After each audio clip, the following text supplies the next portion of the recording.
ভারত বাংলাদেশ সীমান্তের কাঁটাতারের ওপারে প্রথম প্রচারে পৌঁছলেন বিজেপি প্রার্থী শ্রীরূপা মিত্র চৌধুরী। ভারত বাংলাদেশ সীমান্তের কাঁটাতারের ওপারে থাকেন তারা। ভোট, চিকিৎসা, এমনকি রুটি রোজগার থেকে পানীয় জল নিতে আসতে হয় কাঁটাতার পেরিয়েই। ভোট আসে, ভোট যায়, অথচ প্রচার তো দূরস্থ, একবারের জন্যও তাদের কাছে আসে না নেতা নেত্রী বা প্রার্থীরা। ফলে সীমান্তের ওপারে তাদের অবস্থার কোনো উন্নতি নেই।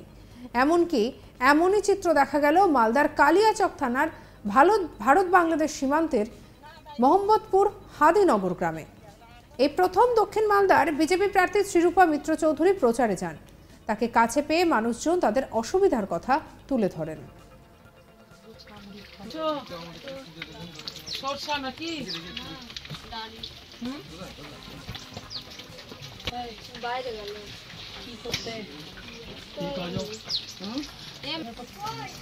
বন্ধ করা থাকে না, যা অবস্থা দেখতে পাচ্ছি।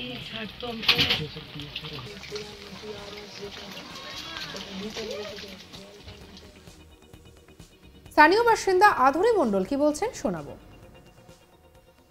বলছি কি কি সমস্যা হয় আপনাদের এখানে? এখানে আমাদের সমস্ত সবই অসুবিধা, খাবার, যাবার, আসবার। আমরা বন্দি 4 বাড়ার ভিতরেই আছি, কোনো কিছু চিকিৎসা পাই না, কোনো খাবার অসুবিধা। একটা বস্ত্র নিব, ওটা ট্রেনে যাবো লাখেতে, এইসব পড়তে পারবো না, হয়তো ঘুরিয়ে দেয়। আমাদের কোনো বিষয়ে শান্তি নাই। বর্ডারে বাস করছি 4 বাড়ার ভিতরে বন্দিতে। আমাদের টাইম না হলে তো উপর যেতে পারছে না। অসুখ বিসুখ হয়ে গেলে আমাদের থেকে যেতে হয়। আর 2 ঘন্টা 3 ঘন্টা, রাত্রি হলে তো পাই নাই। 3 ঘন্টা 2 ঘন্টা গেট খুলবে না। বাড়ি ঘরের অসুবিধা হয়েছে, বাড়ি ঘর করতে পারি না, গরিব মানুষ। হ্যাঁ, ভয় দেখায়। কারা ভয় দেখায়? বাংলাদেশের লোক। কি বলে এসে? কি বলে কি এইখানে যদি কোনো জিনিস নিয়ে যায়, আমরা যদি বলি তো এখানে অত্যাচার করলে তোমরা কেটে মেরে সব নিয়ে চলে যাবো। আমরা ভয় চালা করতে যাই না। এর আগে কোনো দলের নেতারা এসেছিল এখানে? না, এই প্রথম আসলো। হ্যাঁ, এটা আমরা এখন আমরা এখানে থাকবো না, আমরা বাড়ি ঘর করে নিব। এই এলাকায় ভোট প্রচারে গিয়ে বিজেপি প্রার্থী শ্রীরূপা মিত্র চৌধুরী অভিযোগ করে বলেন, মানুয়ারা বিবি সহ একাধিক বাসিন্দাদের এমন জীবনের জন্য দায়ী এলাকার সাংসদ তথা কংগ্রেস নেতা আবু হাসেম খান চৌধুরী। দীর্ঘ কয়েক দশক ধরে এই এলাকায় সাংসদ একই পরিবারের সদস্যরা। তারা ভোটে জিতে এলাকার খবর রাখে না, তাই আজকের দিনে এমন করুণ পরিস্থিতি বসবাসকারী বাসিন্দারা রয়েছেন। শুধু তাই নয়, তৃণমূল কংগ্রেসের একইভাবে কাঠগড়ায় তুলেছেন শ্রীরূপা মিত্র চৌধুরী। তার দাবি, এলাকার সাংসদ এবং রাজ্যের মুখ্যমন্ত্রী বিষয়টি নিয়ে সরব হয়ে সমস্যা সমাধান করতে পারতেন, কিন্তু তিনি নীরবই থেকেছেন। কি বলছেন শ্রীরূপা মিত্র চৌধুরী শুনব।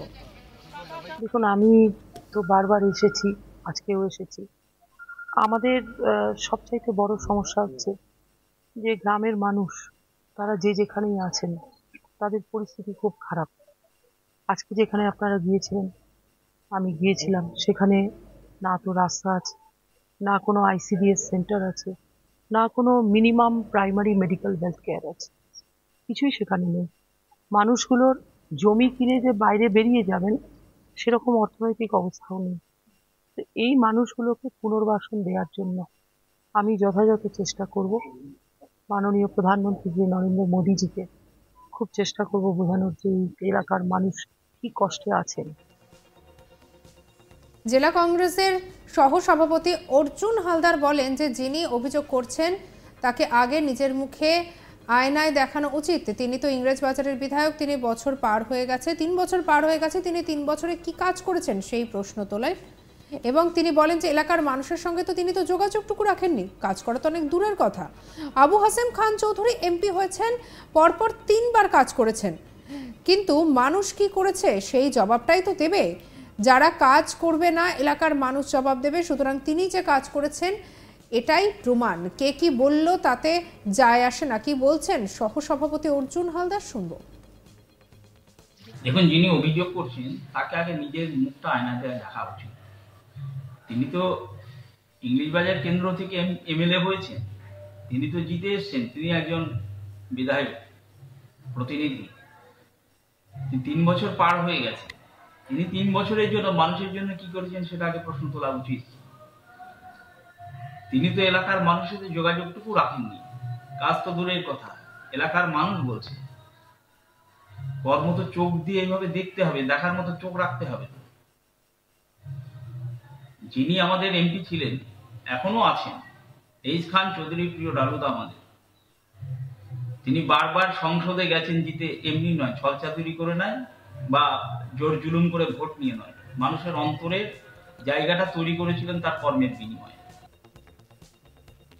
রাজ্য তৃণমূল কংগ্রেসের সাধারণ সম্পাদক কৃষ্ণেন্দু নারায়ণ চৌধুরী বলেন, তিনি তো বড় বড় কথা বলেন, উনি কি করেছেন, উনি তো এমএলএ হয়েছেন, শহরটাও তো তার আন্ডারে, কি করেছেন শহরে, গ্রামে কি করেছেন, আমরাও তো বিরোধী দলে ছিলাম, সেই সময় সিপিএম ক্ষমতায় ছিল, তাদের সঙ্গে আলোচনা করে আবদার করে কাজ করতাম।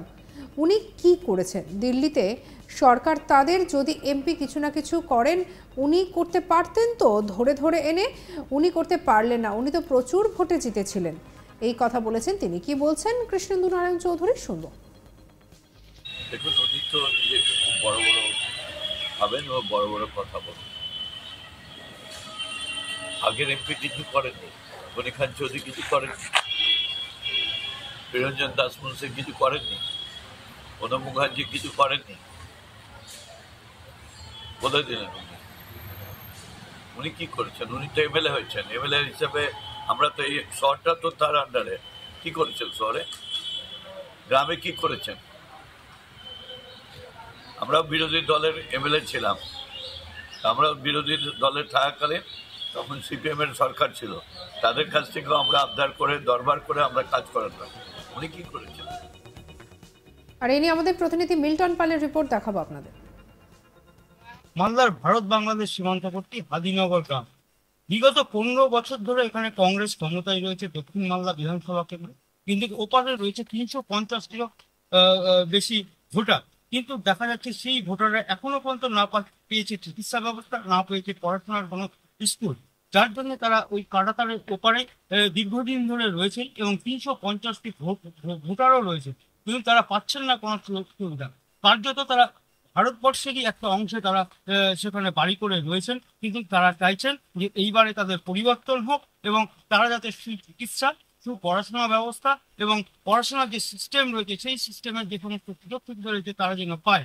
ইতিমধ্যেই এখানে প্রচারে এসেছিলেন দক্ষিণ মালদা বিধানসভা কেন্দ্রের বিজেপি প্রার্থী শিরূপা মিত্র চৌধুরী। তিনি তাদের সঙ্গে কথা বলেন এবং তাদের কাছে জানতে চান যে তারা আবাসের কোনো বাড়ি পেয়েছেন কিনা, সুচিকিৎসা পেয়েছেন কিনা। কার্যত তারা জানান এই সমস্ত কোনো কিছুই তারা পাননি। এর আগে কোনো প্রার্থী তাদের কাছে ভোট প্রচারে আসেনি। যে শিরূপা মিত্র চৌধুরী এবারে ভোট প্রচারে এসেছেন, স্বাভাবিকভাবে তারা খুশি রয়েছেন। তারা চাইছেন যে তিনি এইবার জিতে যাতে তাদের এই সমস্ত সুযোগ সুবিধা দেন। সঙ্গে রাখুন আজ তাক বাংলাকে, সাবস্ক্রাইব করে নিন।